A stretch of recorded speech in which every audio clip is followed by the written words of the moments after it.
guys, Sandy Ingram here. Welcome. The Prime Minister of Iraq addressed the UN General Assembly this past week in New York City.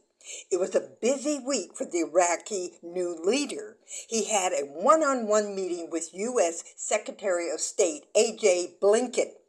He also met with U.S. companies on Thursday to discuss ways to promote partnerships between these companies and Iraq.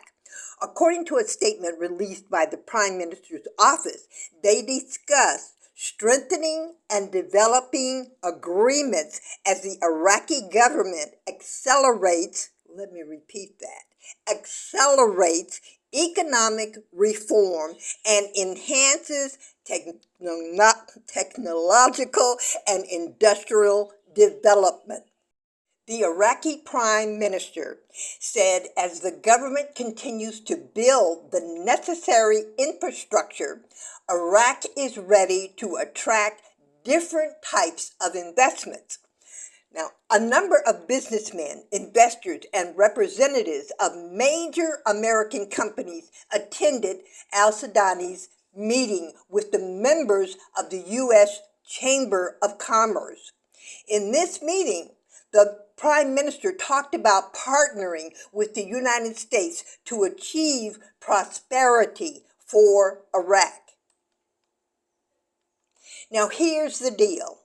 The Prime Minister, in his speech to the General Assembly, talked about the following: job creation, poverty eradication, corruption fighting, and economic reforms. He said the country has become a safe environment for investors, focusing on eradicating corruption. He told the General Assembly that there is a symbolic relationship between corruption and terrorism. He said that Iraq respects all UN resolutions and is committed to international law.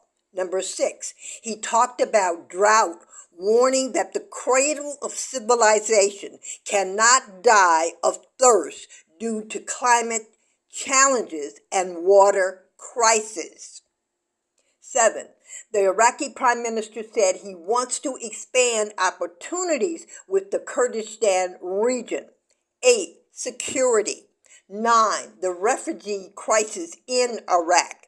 10, Iraq's battle against drug trafficking. Now, the channel has not talked about drug trafficking in Iraq, and there is a reason for that. Just know that there is a major concern and efforts in Iraq against drug trafficking. The PM told the General Assembly everything they wanted to hear. He called Iraq a key player in the global marketplace and said other countries cannot, I repeat, cannot use Iraq as a central point to hurt either Iran or Turkey.